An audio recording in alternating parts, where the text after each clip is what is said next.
Hello, everyone. Thank you for joining us. This is CTV, and in our discussion today, we're going to talk about paganism and Catholicism. What is the difference? Are they the same, or are they different? And so, I'm Lou Paulus, and this is Mark Zapatowski, and we're going to discuss this issue. Okay. What's that? We have the voice of God effect. You might get technical help on that. But paganism and Catholicism, I do think they're different, but they have common origins and they have similarities. I would say that. Well, growing up Catholic, and there's Catholics and then there's Catholics, and I hit the jackpot. My family went to Mass all the time. Not only did we go to Mass, we went to all the devotions, we went to all the holy days, we observed all the fasts, and we observed all the rituals. And I think my journey to paganism was brought because I was born a Catholic, because I could see the similarities between the pagan rites being on a farm too, the changes of the season. I noticed when fall equinox and spring equinox, I understood Yule and summer solstice, as well as all the other feast days within the pagan calendar, like Candlemas, because the Catholic Church observed that feast day. It's a blessing of the candles. It's one of my favorite rituals of the Catholic religion. It's beautiful. And then there was Beltane, which was the May crowning of the Virgin Mary. They would crown her with flowers. They would drag her down the aisle, and they would take her in procession, and they would sing the song, Mary, we crown thee with blossoms today, Queen of the angels, Queen of the May. I mean, how pagan can you get? Yeah. And I could go on and give you examples of the really connection between paganism and Catholicism. The popes alone, he's Caesar. That's who he is. Who do you think he is? He's Caesar. I mean, we had a crazy pope back in the 8th century. He dug up another pope, Pope Formosus, and dressed him in pontifical garb, put him on trial, and had a deacon answer for him. How pagan can you get? I'm not sure that that's pagan per se. I think that's just crazy. But yeah, I've heard of that before. It was Pope Stephen. They can't determine whether 6th or 7th, because there was like something about it. They screwed up the numbers or something, but the Catholic Church says it's Stephen the 7th. In order to bring people into the church, the Roman Church, way back, starting 1800 years ago, after Constantine. And he was a pagan until his death. He was baptized until he died. You're right, but Christianity, Roman Christianity, as it was being designed in his lifetime, was being designed as a state religion. And it's said that he didn't actually convert because it gave him leeway on his cardinal sins, like political murder and things. He had more squishy room to do what he needed to do. He's the emperor. Right. That's what they did. They killed people. Right. Exactly. So that's one explanation for why that was. But in terms of converting the pagans, the church found it.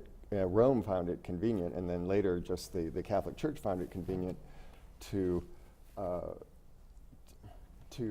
grab the actual existing pagan holidays and pagan spirit entities, gods, and give them a Christianized veneer. Well, So of course they would do that. That's So- a logical thing to do if you're going to take over another religion. if you scratch the surface, you find that, for instance, Saint Bridget, who is the Irish patron saint of the, well, whatever we can call it, of who's associated with Candlemas.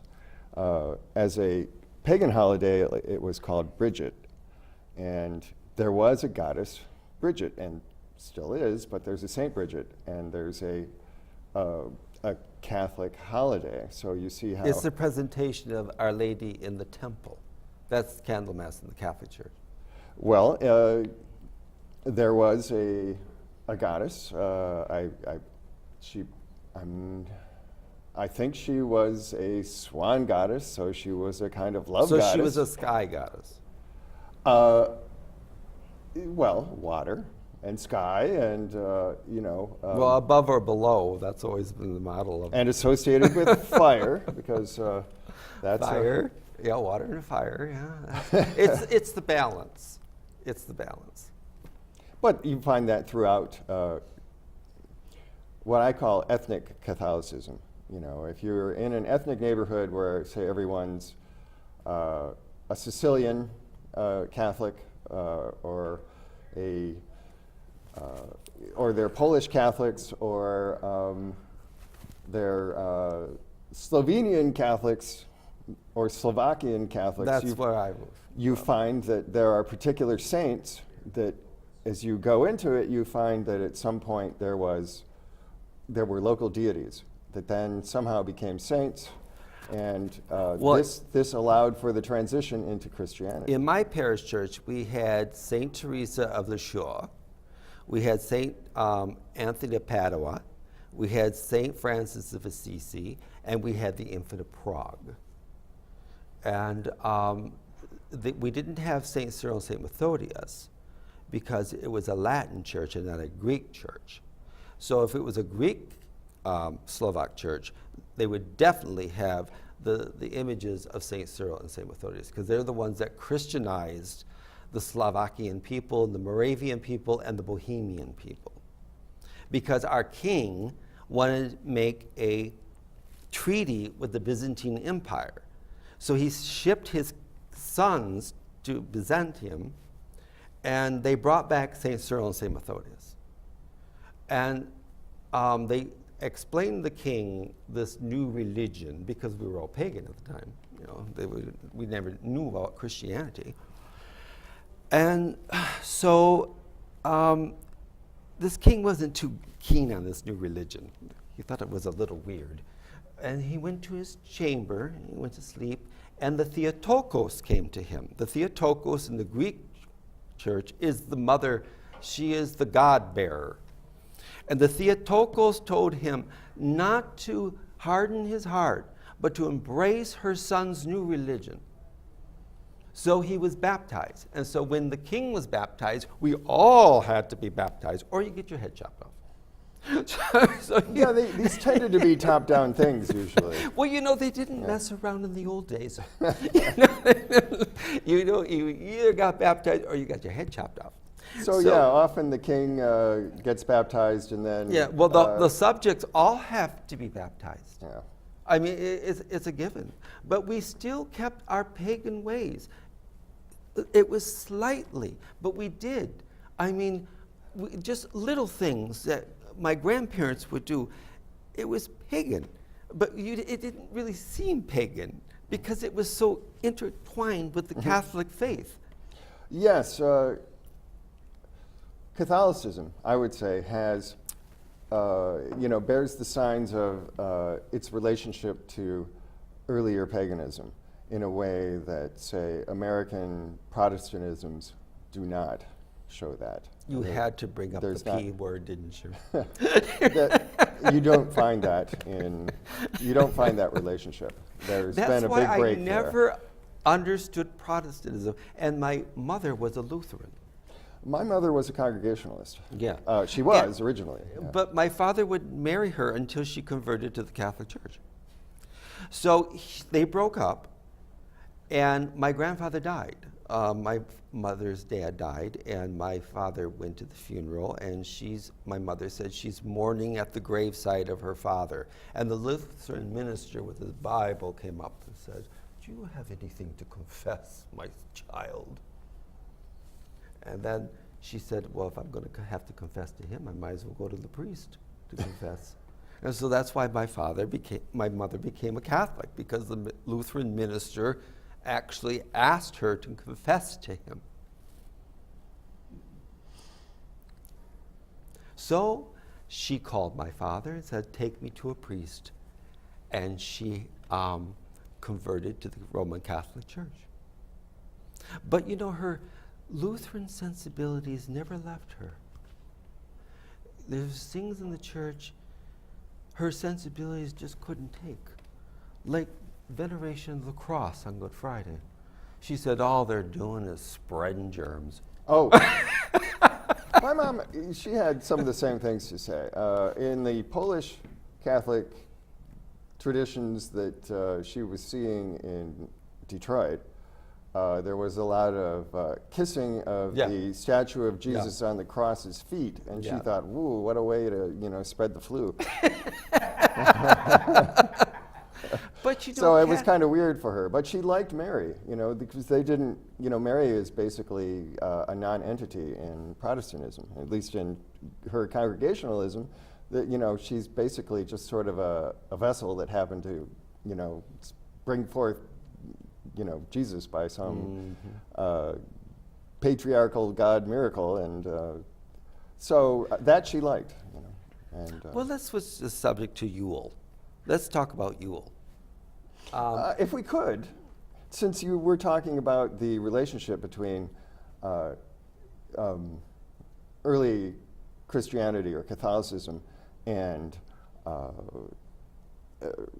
the paganism that had preceded it, and how this transition came about, I thought I'd have to mention the Easter festivals, because the Pope at the time, around the year 700 or so, sent missionaries to England, and his instructions to them was that they weren't to eliminate the festivals and the ways of celebrating of their great festival of Easter that they already had. They had a goddess, Easter, who was assumably, according to the historians, their favorite goddess. The Pope said, keep the name of the festival, Easter, keep their various traditions like the Easter bunny, the Easter egg, playing games with eggs, coloring eggs, colors, and all this stuff. Keep those things. Mark, I'm confused. Is this England or Germany? This was England. I thought all that was German. The English and the Germans anciently are essentially the same people. And so you do find that once the missionaries made that deal with the English, that same kind of deal applied to the converting Germans as well. That they could do that same sort of thing and keep those traditions, the bunny, the eggs, the colored this and that eggs. Well, those are fun. Those are fun, right? So that. But why wouldn't you keep that? Those were the pagan things. Well, Protestantism had nothing of this. They wanted to eliminate all of this. They're real downers, those P guys. Real killjoys they are. Before we go into your other development of your topic tonight, maybe we could see some of this Easter festival. Oh, yeah. This is an Easter festival. This is over 10 years. This is 14 years ago, actually. This was something that we did at my house years ago, and there's video of it. We could have our first roll-in of this, Easter, the Easter festival, pagan festival. If we could, we're ready for that. Anytime. Well, you still do these things. I still do these, right, but I don't have any. Okay. We need audio. Apparently there's no audio now for some reason. Well, there's Bobby. Yeah, but we need the audio. And there's you. Is that you? If for some reason the audio's gone. And Maybe you need to bring in the guy.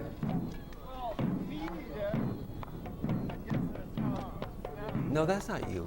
It is Is me. that you?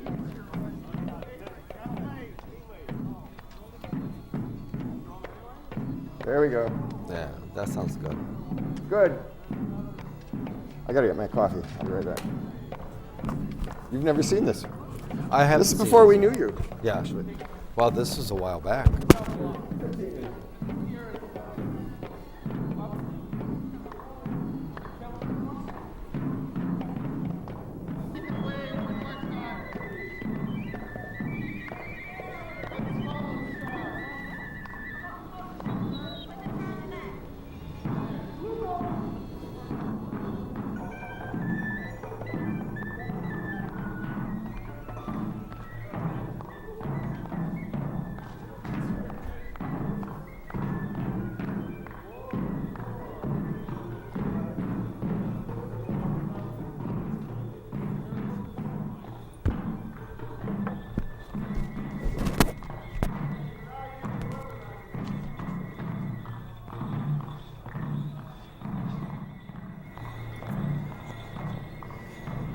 I guess you could call this the Easter parade. You know, I guess we had a message that you might want to re-summarize your opening because you weren't loud enough. Oh. It's probably okay. It is what it is. That's Gerard right there. It is Gerard. I don't know who that is. I forget that guy's name. That's Dennis. Uh-huh. There's Professor Ed. Oh, Professor Ed, I remember. Such a sweetie. That's the dog.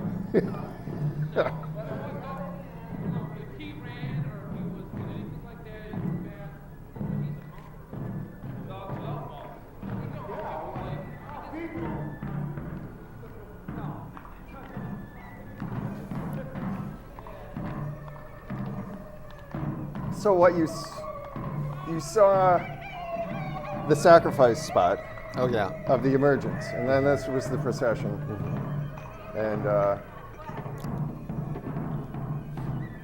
You know, you do have nice rituals, I have to admit, Mark. You really do. You know, I tried copying them at one time, and I really one of those should've- festivals I was banned from. Well, you weren't banned. Oh, I heard something. It's just, I should have asked you first. Oh, there's Margo. Marco, yeah. Yeah, I don't know why. Oh. She's digging the first furrow, Oh, okay. which comes from the historian Bede, Okay. Venerable Bede, around the year 800, or in the 700s already, late 700s. He wrote about this and how Christianity started and what preceded it in England. Well, he was a monk. He was a monk. Yeah. He was the first British Benedictine. historian. Benedictine, wasn't he? Yes. Yeah. So he said that Easter was their favorite goddess, and they would dig the first furrow and then face the east and call upon the mother of Easter, Okay. who's Eartha, Okay. and for Easter to be released, the spring sun. And so they sacrificed in the first furrow. They put in bread, the last of the old year's bread, and then they put in milk and beer. And that was the sacrifice, and they threw the seeds on top of it, and then that was the first furrow. That was the ceremony of the first furrow. Oh, what a lovely ceremony. I don't remember you doing this. I do it. I try to do it every year. What's this for? I might not have done it last year, I'm not sure. The bread of life? Of course, you might have done it. I didn't show up until later. That's quite possible. Here's the milk.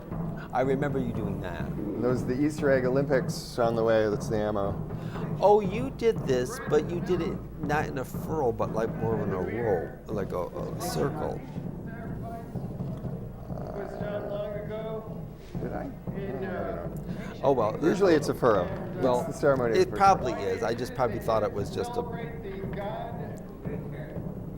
The goddess Eartha and her daughter Easter. All right. And why are we doing it then? Easter is the goddess of the spring sun.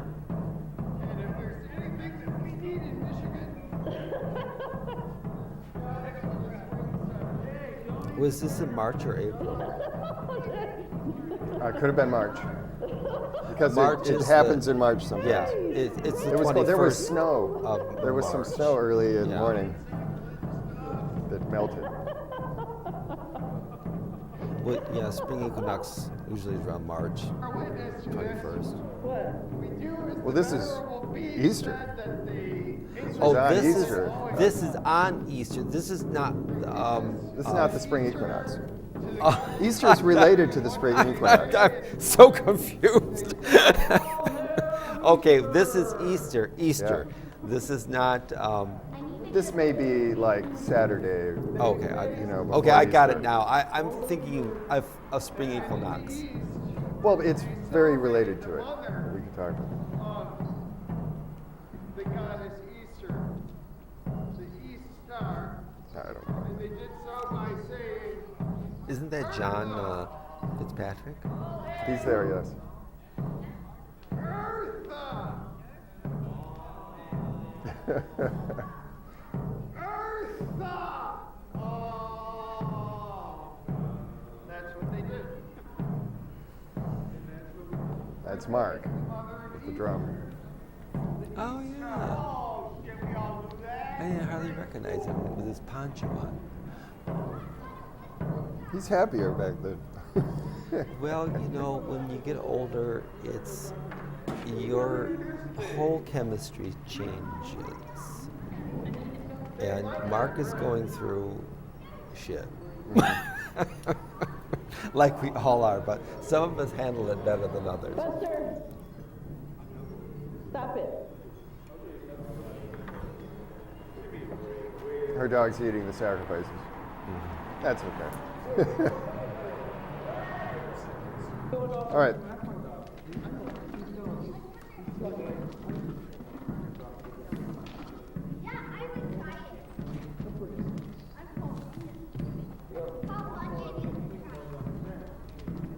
Now, completing the first furrow over there.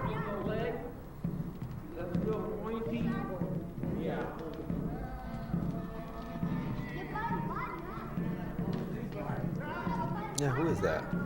He's one of the Morris dancers. Oh, okay.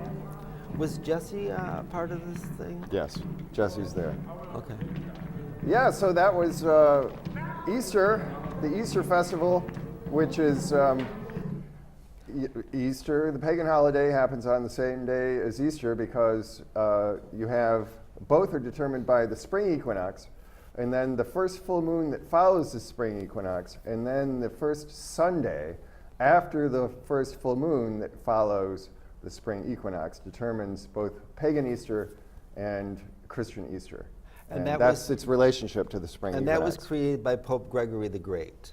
Correct, who, because he was able to incorporate these beloved aspects of the Easter Bunny, the Easter egg, the colors, the Well, I name don't of the festival, he I was don't- able to, it helped in converting the English. Well, I don't think it was exactly Pope Gregory the Great that did all that. I mean, I know he reformed. Well, he reformed gave the- instructions to his, to the missionaries that they weren't to abolish the traditions, but as much as possible to incorporate them in order to ease the transition.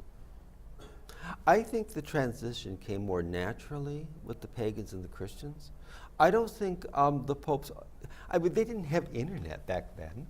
No, I'm sure they didn't. They didn't have mass communication back then. Well, It's they just- had It's just. block printing, and so, Yeah, well, which was difficult. I think it's a more gradual. I think there was something in the Christian faith that drew pagans to it. It was the Son of God, the Sun God, the Virgin Mary, the Goddess. They could see the connection, and that's why they were more easily to be converted. And then when they took our old deities and they converted them into their saints, like let's just take Saint Christopher We know he's Atlas. I mean, we just know that. I mean, just by the story that, this little child who is supposed to be Jesus wants to go across the river. Well, he hoists this baby up on his shoulders. He's walking, and he feels like the whole weight of the world is on his shoulders. Well, who do you think this is? Is it St. Christopher or is it Atlas? Correct. Yeah, interesting. That's why that saint's no longer a saint in the Catholic Church anymore. The Vatican II and Pope Paul VI got rid of him because they knew he was a Too pagan. transparent. Yeah. Too transparently. And plus, it didn't fit in their new way of the church. We want to be modern. We want to be respectable. We don't want all this paganism in it. Well, the relationship to paganism is quite interesting. There's a book I recommend. It's called The Extension of Light, and it's by an author. The last name of the author is Godwin, and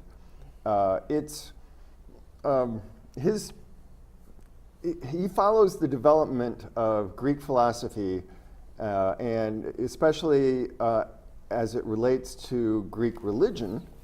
And at a certain point, his contention in his thesis is that Christianity is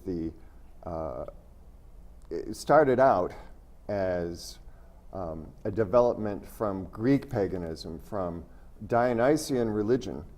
And so in Dionysian religion, there is a savior figure. That savior figure is the reincarnating Dionysus, who is called the Christos.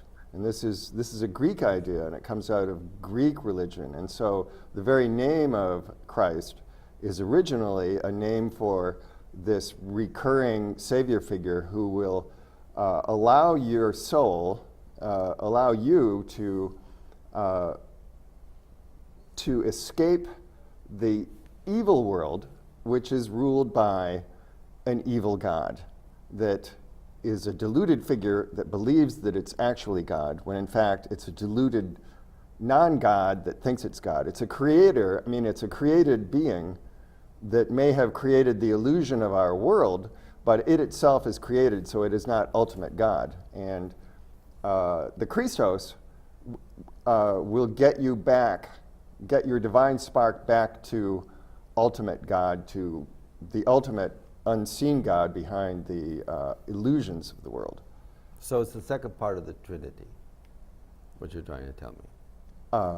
There's God the Father, God the Son, God the Holy Spirit. So the Christos, or the Son God, is the second part of the Trinity. Is that the Son, the Son of the true God. Yeah. Yes. Yeah, and the thing is that most Christians see Christianity as a development out of Judaism. But if you talk to Jews, they don't see that relationship at all. The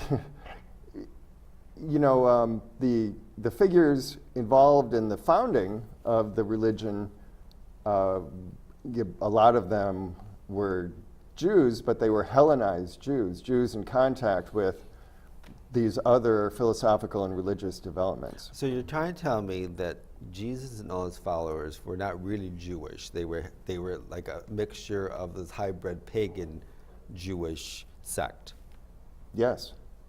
There's a book that is out there. I don't know if I actually buy into that. Well, there's. I'm not saying it's wrong. This is, well, I understand that it's controversial, but if you kidding. If you study classical civilization, you realize that just by the name Christ itself, that is the name that comes from that Dionysian only this religion. little sect of Jewish people believed in this particular thing, but all the other Jews wasn't affected by this. They weren't. And how As could you that can see now. possibly be? Well, many were, but these may well, I would say that these were So Jews I'm a in better contact Jew than with you are. These were these were Jews in contact with Hellenistic civilization, the Greek world. They were all connected with the Greek world. They were all part of the. Well, if you were educated, you were part of the Greek world in that part of the Roman So civilization. they were educated Jews, opposed to the ones who are not educated Jews. Well, educated enough to know what a Christos was, which was this Greek idea, not a Judaic idea. Well, what happened to the Messiah? Did he get lost? Well, where are you, Messiah? You're around here there's somewhere. So there is this idea of a Messiah, yes, but But he's not the Christos. He's like the Messiah, but it doesn't make any sense to me, Mark. I'm sorry. I think that I'd have to read the book.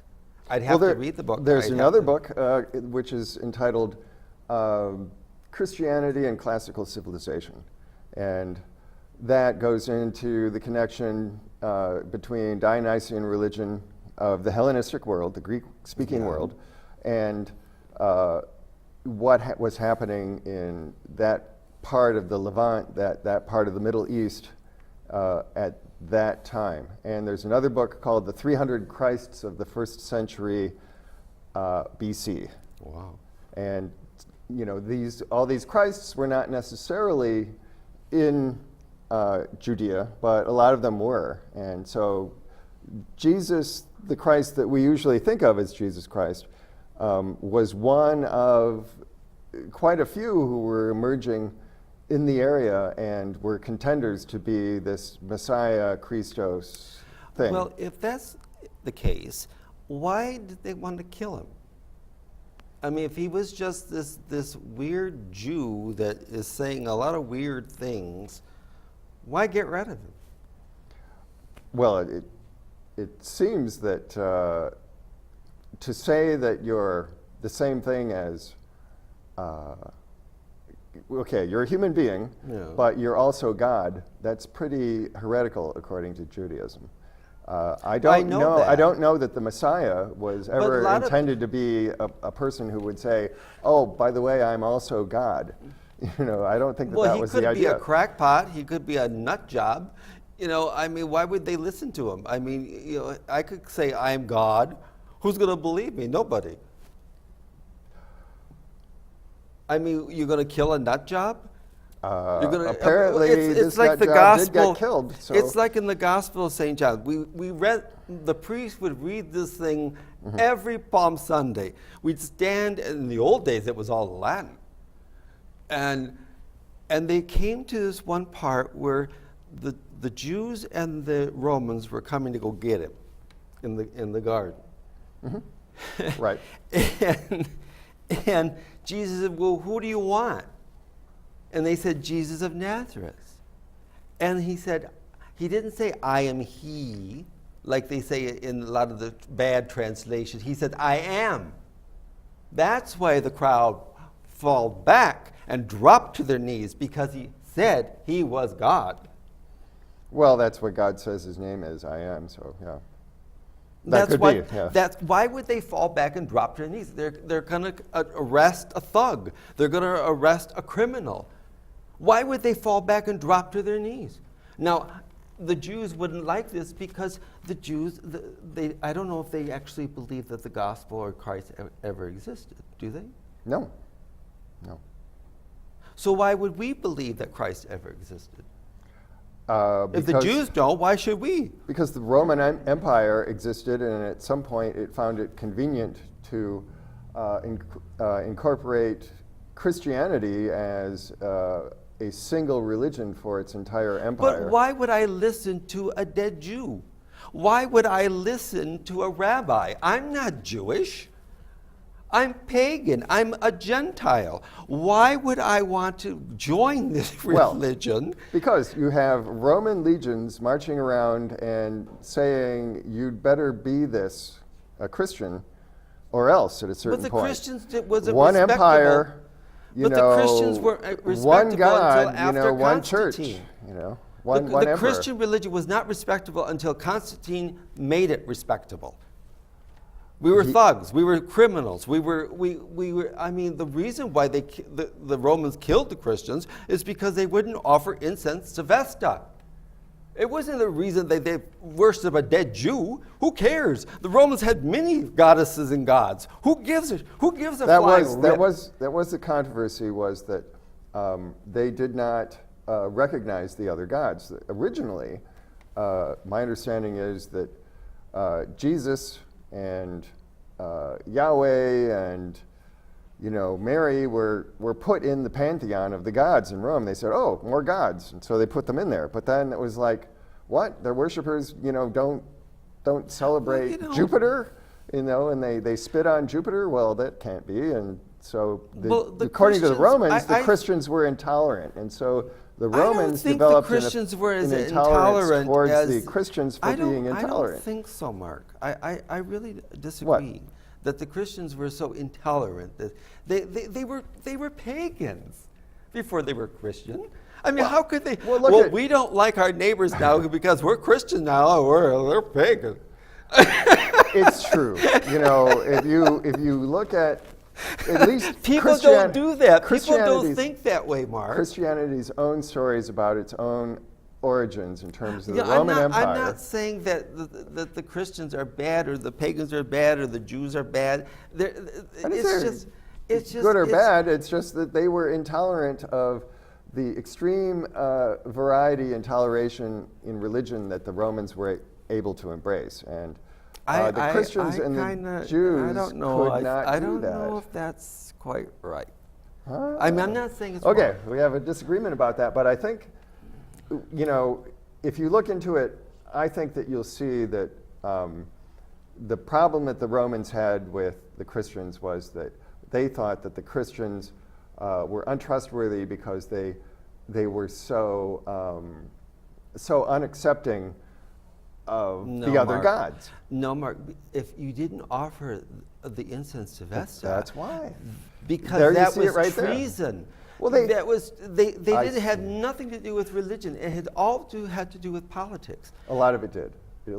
See, there was no separation of church and state in ancient Rome. If you were a Roman, you could, celebrate this god or that god. Yeah, or who cares? You could have the eggplant god of Afghanistan as your, the thing that you worshipped. But you also had to show that you weren't a traitor to the empire by acknowledging, great Jupiter and Vesta. You had to acknowledge the state religion, and that meant that you were a loyal citizen. And that's all they wanted. And there were people who felt in good conscience that they couldn't do that. Incense. They right. just told them just a little bit, right. And the Christians refused to do it. Exactly. But the Jews were exempt because the Jews was an ancient religion, and the Romans respected that. But the Christians were new. Well, the Jews had this problem too. When the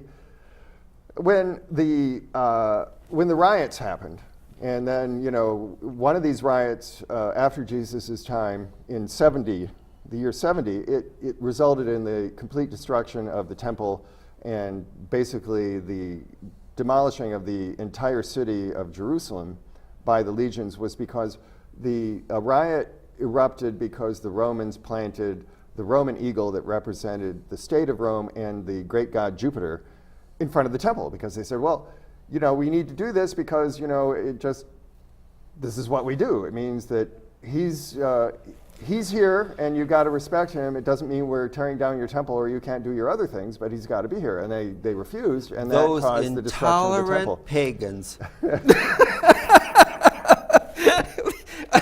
Well, even the pagans are intolerant. From their perspective, they couldn't believe that they would riot simply because they put up this thing that they put up everywhere. And to them, to the Romans, it was an example of Jewish intolerance that they just couldn't understand. So they had to destroy everything. Well, it does make sense. I mean, when you're a pagan, you got these crazy Jewish people who believe in just one God, and it would be kind of confusing if you were a pagan at the time. It's like, why just one? Well, that's just it. when you can have a gazillion. Are you ready for another roll? Yeah, let's roll. Let's roll it. More Easter Festival. Maybe we might end. Okay.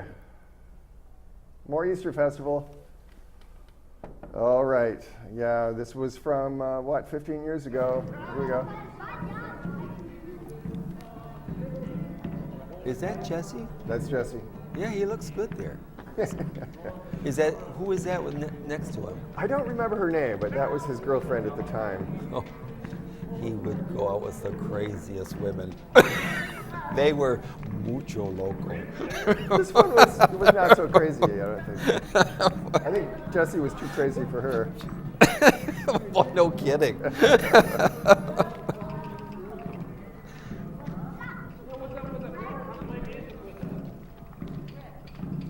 That's a Morris dancing child. Well, they're all grown up by now. Yes, they are. Yeah. Egg Olympics. Children really gravitate to paganism really quite well because it's so unthreatening. It shows nurturing to them, and that's why children are always drawn to something Hold the like bells. this. Wait a minute. We got to hear what the rules are. Well, it shows a friendly anthropomorphizing of nature. The Easter Bunny, is I mean, it a wasn't kind like a of- horror movie like when I had to go my first confession. And you walk in this box and it's pitch dark. chocolate eggs and colored eggs. Yes, and see, I would egg rather have coloring that and than the pitch chocolate dark bunnies. confessional. Easter egg hunts. This is all very non-horror movies. type stuff. Yeah. Yeah, I know. The Dead on the Cross thing is pretty awful. That's a bit of a barrier It's to childhood it's not- innocence, I think. Yeah, it's not fun. Crucifixion was not a picnic. No, it's a human sacrifice. Yeah. Have the boys tell you. Dionysus had to be sacrificed. Oh, did she? Dionysus. Jesus Dionysus. Had to be sacrificed so that he Oh, would guide your we're soul still to on heaven to true Zeus behind the clouds. So of, what is more pagan, this or going to Latin Mass on Easter, when or Good Friday? The Good Friday is the pill. In fact, a lot of traditional Catholics don't like Pius XII because he changed the rituals of Good Friday. Because in the old days, Good Friday was the requiem of Christ. We buried Christ. When you die, you give him a requiem. And so the priest would wear black, and he would say a relic of a mass. And so he would take the Blessed Sacrament on the side altar, and two incensers would incense the host. While the priest carried it to the altar, they would walk backwards, constantly incensing this. And when he placed the host on the altar, then the priest would prostrate himself. Not in the beginning of Good Friday services like they have now. There's nothing there to prostrate yourself. The host is over here. I don't recall priests prostrating themselves on Good Friday. Maybe they didn't do it in my neighborhood. Well, you were modern. Yeah, it was modern and liberal. It was. You were one of those The liberal modernist non-ethnic church. Did they have like a little box in the tabernacle on the side that looks like a Yes, they had that. I remember that early on. They did. Early on, everything would come out of the veiled box. Yeah. Well, they don't even veil it anymore. I don't even know they have the box anymore. They do. Oh, okay. I missed Everybody it. has a box.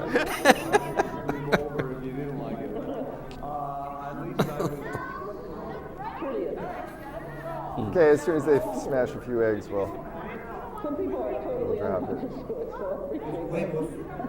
Yes.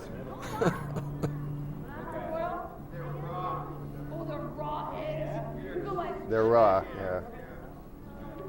Colored but raw. I want to play too.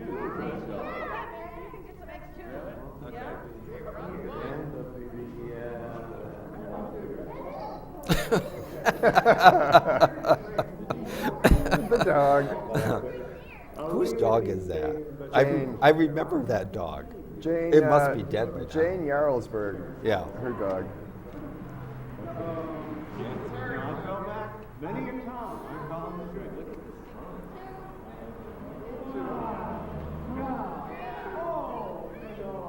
I mean, this is a vampire killer. Quick.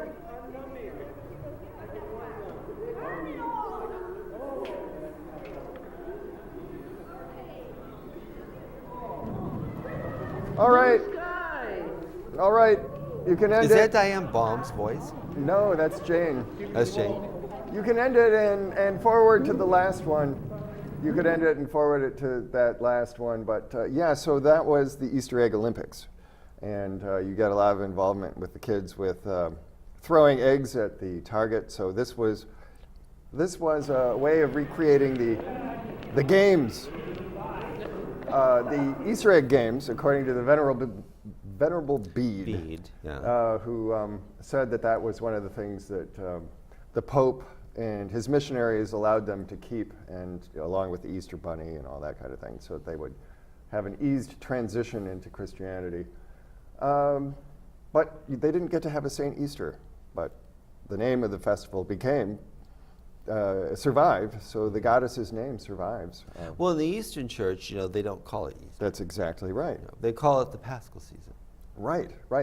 But in And so English, does the it's still Catholic- Easter. Well, so the Catholics, we also call it the Paschal season because they have the Paschal candle. And so the candle is blessed outside the church. And there's lots of gadgets that go on this candle. It's all symbolic, they got the Alpha and the Omega on it. And so the priest would bless the fire, and then he would light the candle. And then he would bring it into the dark church, because this was on a Holy Saturday. And I remember one time in our parish, we had this religious coordinator, and she ruled our parish like it was her own private church. And she picked all the music, and she arranged all the rituals. And as the priest is leading the most sacred, holiest night of all Christendom, she had us sing A Morning is Broken by Cat Stevens. Morning is broken like the first morning. He's not even Catholic. He's not even Christian. And she's introducing this song to the church. Right. This wasn't the... Oh, there's Linda. Oh, there's Gerard. There's Gerard, yes. We wanted to go to the last one, but we're not ready for that last one yet. But yeah, the thing that was going on, well, we're not even on. That was Rick Todd, the famous Rick Todd. Whatever happened to him? He disappeared. I haven't spoken to him, not for any particular reason, but I just have, he lives in Kalamazoo and works in Kalamazoo, so Oh, it's hard good. I'm glad he's doing well. This case is. Okay, that's the beginning of the last one. But I was going to say that's the Easter festival. We have an image of the goddess Easter who Oh, yeah. Where is it? resides in my home, and Yeah, I she know. comes out for the festivals. She emerges, from the garden, from a kind of trapdoor in the garden where it's covered with vegetation, but actually, whoa, you move the vegetation aside, whoa, there she is, she comes out, you do sacrifices, you make a procession.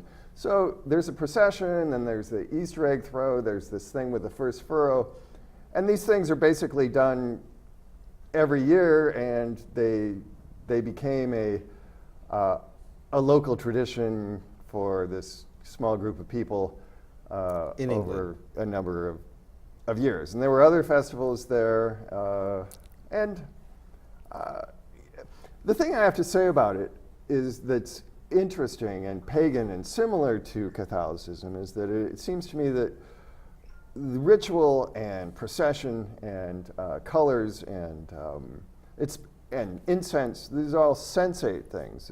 They involve the senses, and they involve you doing things and doing the same thing, and it becomes a kind of story. It becomes a kind of drama, a theater. And I think that That's why so many gay men are attracted to the priesthood. They got all that drama. drama, right? They've got those pretty vestments. They got those pretty jewelry.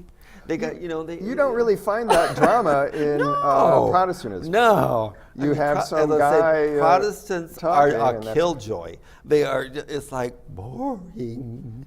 Yeah, I have to say, I mean, I can like be Protestants. more boring, yeah. Don't get me wrong. I mean, they're good people. I don't judge the individual Protestant. It's just their religion is very boring. we're not running that one yet, but we could see part of that in a moment whenever Lou's ready for it. There's summer. We can do it. Let's Okay. do summer. Okay, let's Yeah. show the summer festival. Go ahead.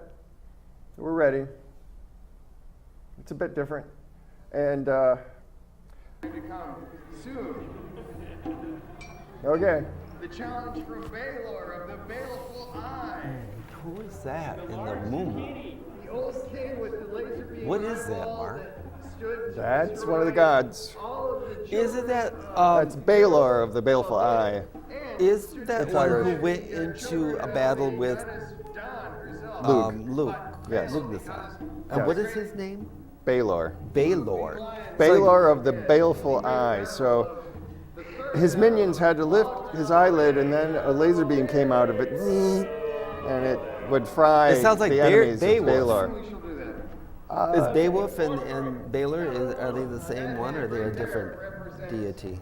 They're different. Lion and long hen, who shall And that's defeat Baylor Lug. of the Baleful Eye. Lugnasad. Terrible burning power of the summer sun was conquered by That's great. I love it. the champion of the sun. See, this is more masculine. This is a more masculine. This is a fire Sabbath. This is the fire. This is huge masculine. I'm getting a surge of testosterone.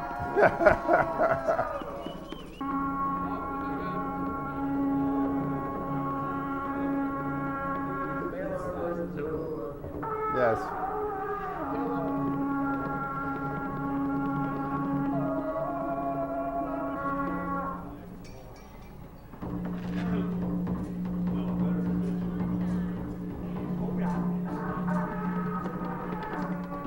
It's a hard trumpet to blow, especially if you're altered.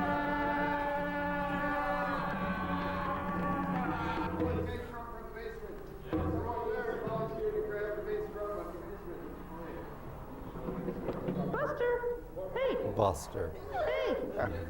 Buster! I remember Buster. He's a sweet dog. Such a good cell over gentrified that nobody can afford. You know what? You I think know, that's Steve. Oh my God! There's John's. Yeah, that's John's daughter. daughter. My brain's gone. She's growing up now. Oh my God, she's a woman. Senior in high school, maybe? Yeah. Yeah. Claire. Claire.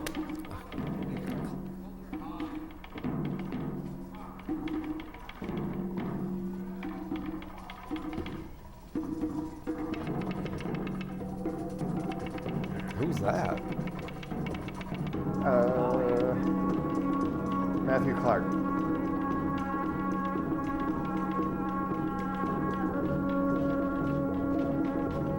Baylor kind of fell apart there. Oh His well. baleful eye detached.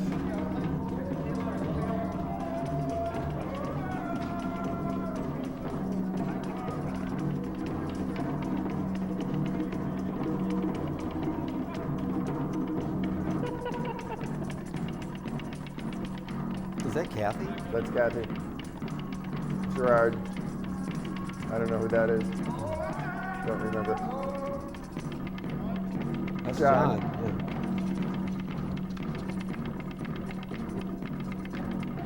Margot.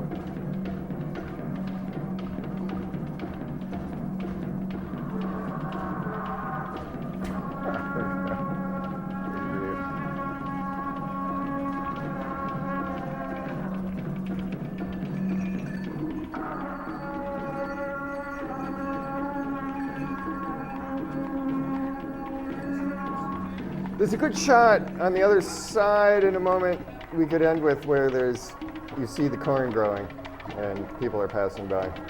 And then we can talk. You can talk. I talk. There's Jesse. Jesse, that same girlfriend is still his girlfriend. Claire.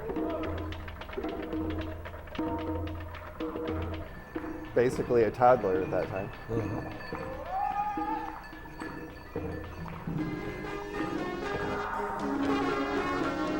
Well, corn is so hard to grow, Mark. I mean, I don't know how you actually did it because they're hungry eaters.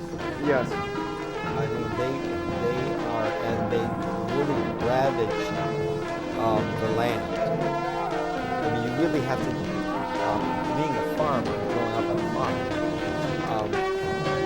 you always had to supplement it with lots of vegetables. Well, I did see it. It gets all that. Yeah, it looks compost. great. I mean, It's the garden is full of good nutrients at this point. It can still support corn, but I don't need to add as much if I'm not growing. I guess we could come back. We could come back and conclude. We can keep going a couple extra minutes here. So we could come back, Gerard. Okay. That was Luke Nissan, Summer Festival. Luke is god of the summer sun.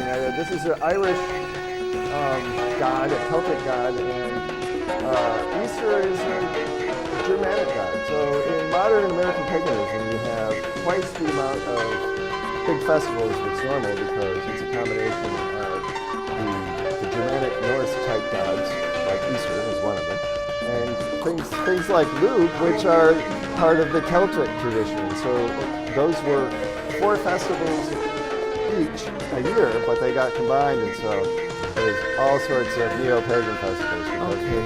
Well, thank you all for watching, and whatever path you go, be happy with it.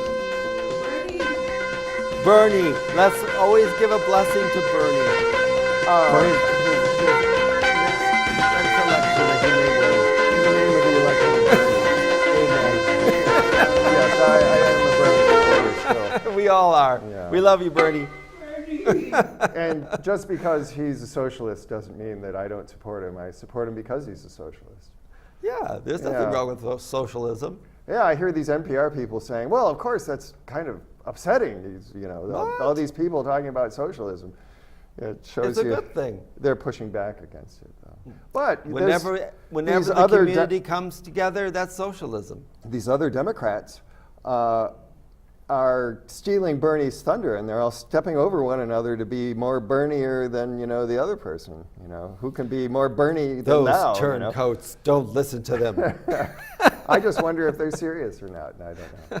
It could just be to get votes, but Bye, everyone. Thank you for thank you for watching. thank you. Bravo, bravo. Paganism is waiting for you with open arms. If It you should is. so go there, so decide to.